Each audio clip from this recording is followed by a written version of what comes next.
If you're interested in what I look like in real life, then make sure you check out my Instagram at Joe the Insomniak. At about 8 PM last night, I was walking with a friend of mine, Sally, about a mile to the closest cafe. We're both girls in our late 20s, neither of us drive. Sally didn't have her Opal card, which is the Australian version of an Oyster card. So walking, that's our only option. It's summer over here, so it was fairly well lit, and we're both walking down the main roads and not too concerned. When we finally arrive at this cafe and sit down, now I was paying with my credit card. And sure enough, it was cash only. Sally was on the phone when I got back from the counter, so I just gestured her to stay put and guard while I went to get the cash out. This is my home suburb, so I know there's ATMs around, and my best bet is a gas station about a block away. Now I'm doing a light jog so I don't keep Sally waiting, when a balding sweaty guy, probably in his late 40s with a tank top and no shoes, comes pacing behind me as I pass the corner of the block. He walked for about 100 meters. I really don't think much of it. The gas station was the next building along, and it seemed like he'd just come out of a nice suburban house along the street, and it's not the witching hour, so I just assume he's going to the gas station as I am. He didn't even cross my mind as I entered this tiny convenience store, nor did he follow me in. In my peripheral vision, I saw him walk past the door and out of sight. I look around for an ATM that they have inside sometimes. No luck. So I go up to this man in his late 30s, at the desk, reluctantly asking if they do a cash out. He smiles and says of course, saying who's with you. I have no idea who he's talking about at first, but he then points to the man from earlier, pacing around outside the store. Keep in mind, he didn't look at all menacing. He wasn't going back and forth just outside the door. He was just drifting in space outside, from the pavement to the gas pumps, to the storefront seemingly aimlessly. Maybe he's on drugs. I tell the clerk no, not thinking much of it, and he says, he was staring at you before, and I thought maybe he's your father. I laugh it off. I wasn't concerned at all. He was still ambling around outside. I couldn't imagine him having a fixed gaze on anything. I thank the clerk for the cash, but before I turn away he says, just wait and see if he leaves. We wait for a few minutes in silence, and the guy begins to pace back and forth directly against the front wall of the store, looking straight ahead, but never in. It still looked like the man was just a drug addict, and seemed harmless. Not once did I catch his gaze, so I figure it's safe to slip out, where it's starting to become dusk and kind of bright. Sally was texting me, where are you? I thank the guy at the desk again for his concern, assure him that I don't know the guy and am not involved in some weird scheme to rob the store. The clerk asks if I want him to walk out with me. I say that it should be alright, and begin walking away from the block. As I leave the store though, the drifting man stops pacing and makes a beeline for me from the other end of the building. I seriously don't think much of the guy at all up until this point, but now he's powering towards me. The hairs on the back of my neck stand up.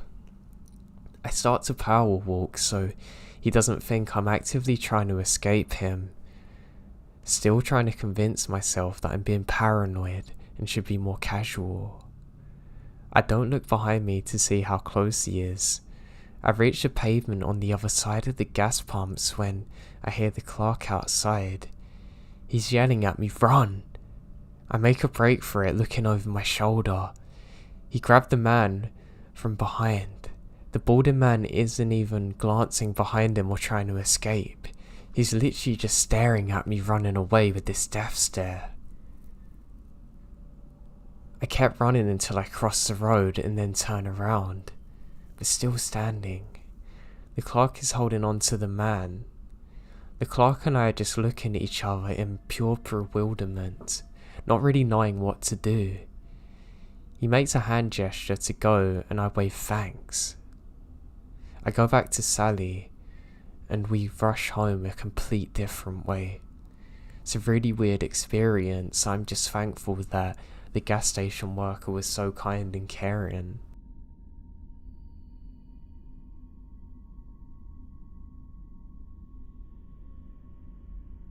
When I was younger, I worked at a gas station as an attendant. I was really hoping to do a good job to impress my supervisors, but I had a few things go wrong what made him lose faith in me. One of the scariest moments was a crazy local drove down by the station, hid in the bushes, and literally started shooting the pumps.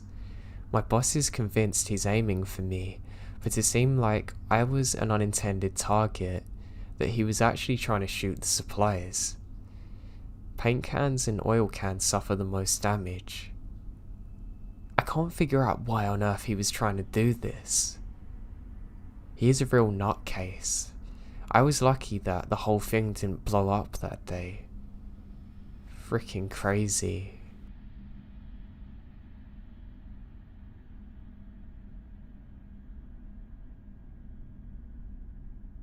This happened about 6 months ago, and it's really been bugging me since. This will be long, but I must set the scene. So my family has a cabin we've had since the 60s, and I've been going there my entire life throughout the years. It's nestled in a little town of less than 2,000, surrounded in vast forest and farmland. You see cows everywhere and stray dogs that let you stroke them. You'll maybe see 30 people in a day if you go into the little town and shops around. Definition of a small country town for sure. Since I spent my entire life there, I know pretty much everyone. All my family knows everyone. Men dressed in western clothes with big jeans and old flannel shirts and belts with big buckles. Women dressed in jeans and tank tops with country factory logos on them. They're all nice enough and keep to themselves. So I'm driving up there one night to meet my parents since they had been gone the night previously to open the cabin for spring. My boyfriend has also flown in so he can finally meet my family up there. I'd been driving until it got dark. About a 2-hour and 10-minute drive from my house, and he had been taken over driving from around 10. There's a little national park close by, about 15 miles of total land. Since I'd fallen asleep and couldn't give directions, he decided to log the address into the GPS.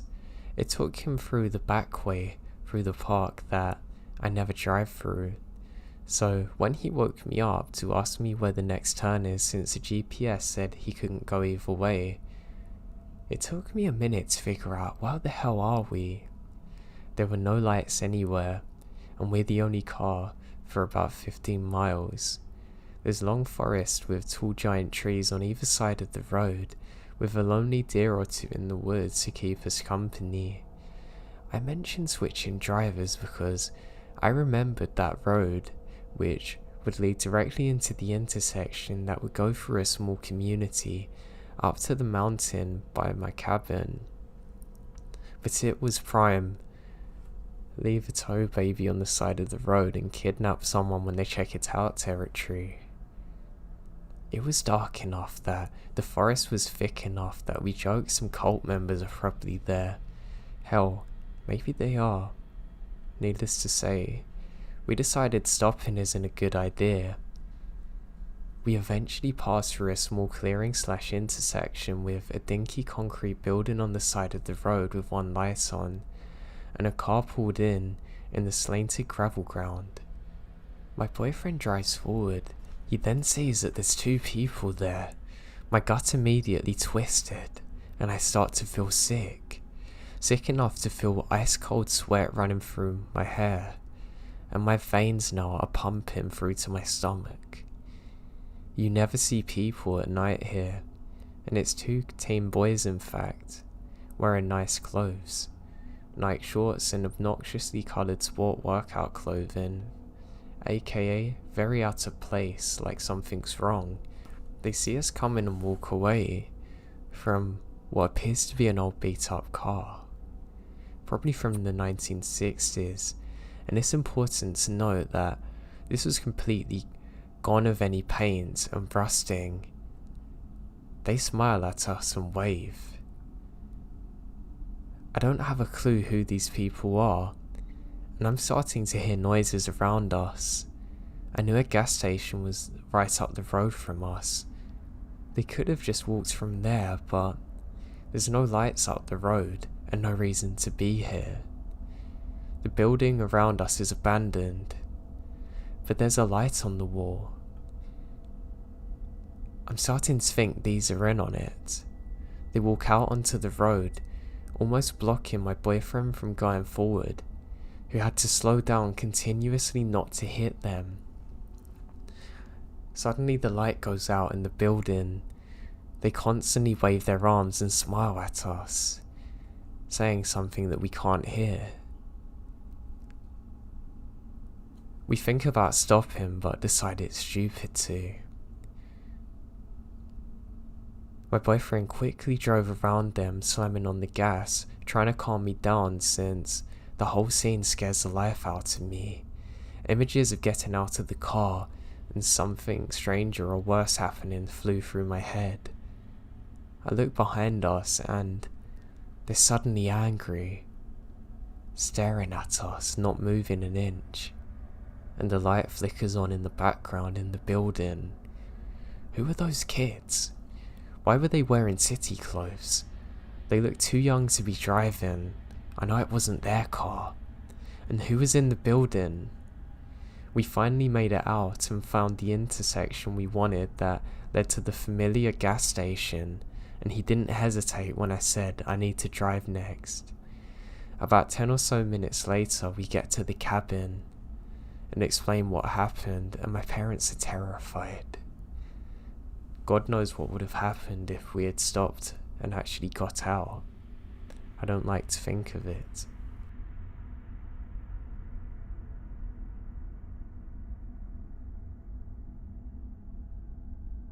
A little over a year ago, I worked at a gas station. It was one of those 24/7 ones with a mini mart inside of it, and I worked the evening shift. Now, I saw and dealt with a lot of messed up things in that store, which just led me to roll my eyes when people were doing or saying creepy stuff. Hell, if I had $1 for every time I was threatened with death, I'd be retired now. So one night, I was out in the store restocking shelves when one of the regulars came in and started talking to me. He was a full-blown druggie. He would have been in his 50s, and he was tweaking while sitting on me. By this point, I'm used to weird stuff and ignore it.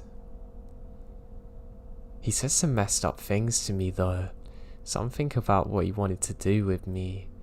I zoned in and out of what he was saying. It wasn't uncommon for him to ramble about weird acts and other gross things. I tell him that I have to get back behind the counter because my co-worker needs me to make coffee for a customer. He was a bit irritated but said that he would talk to me later and left the shop. After making coffee, I had to restock drinks, but the day team hadn't emptied the trolleys of boxes, so I took out the boxes to the big bin. The bin is located on another side of the store, but there's no cameras, so people inside the store can't see you there. That used to make me nervous, but I had been there longer than some of the people who had come through and was used to the environment. As I was throwing the boxes in the bin, the tweaking guy from before comes up to me, grabs my arm. I tried to play it off like he's goofing around and laugh and say something like, "Hey, I know you like me, but you can't do that. My husband's gonna get mad." Sounds like I wasn't trying much, but with people like him, it was best to remain friendly. The last time someone was more firm, he got knocked out by a right hook, and I was a lucky girl who got to witness it and call the police. He then gets angry and says, "I told you I was gonna have my way with you." Now, I've stopped smiling and I'm scared. He shoves me against the bin and goes to unbuckle his belt when glass smashed. One of my favourite customers was across the road at a pub and saw him go straight for me, knowing his reputation, knowing something bad was happening. And when he saw what was going on, he smashes a bottle over his head. Cops were called and I don't see him again. As for the guy who saved me, I given him free coffee for a month. I refused outright to take out the boxes now. I'm just glad I got off okay and was saved that day.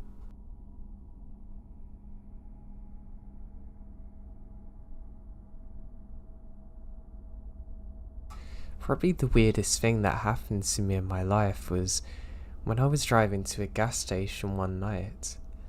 Now, I was on a very long road trip at the time, heading from college to home.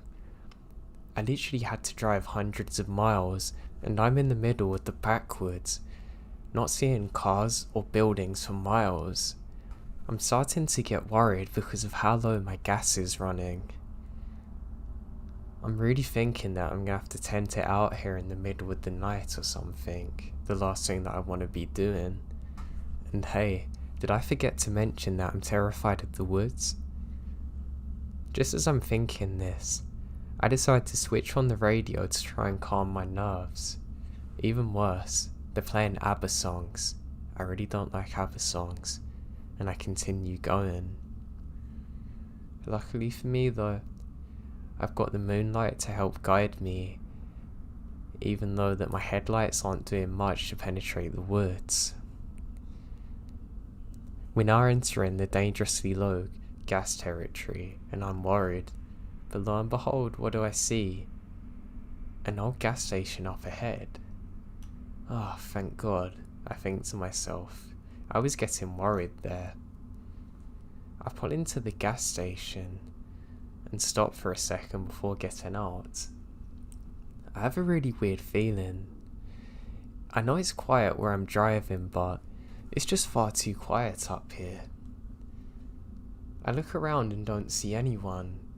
There's no one near the counter either, and it looks abandoned almost. I then hear a voice on the intercom. "Yeah, just go pump your gas, we'll help you in a minute," in a horrible raspy old voice. Now, the very second that I go to unlock my door, all of the lights shut off. I know it's not a power outage either, because I can still hear the sounds of the intercom not being turned off fully. Needless to say, I turn my engine key. I'm shaking so much I can't even put it into gear. Not to worry, adrenaline takes over, and I speed up to 60 like I've never drove so quick in my life, and don't bother looking back. As I've been driving for about half a minute, I can see lights in the distance behind me. I'm scared to look. Turns out, all of the lights are on again in the gas station. I have no idea what happened that day, or what they were planning to do with me. Things I do know for a fact though is that they purposely turned off the lights and were purposely waiting for someone to come there. And I also know that there was no help or way to find me if anything happened out there.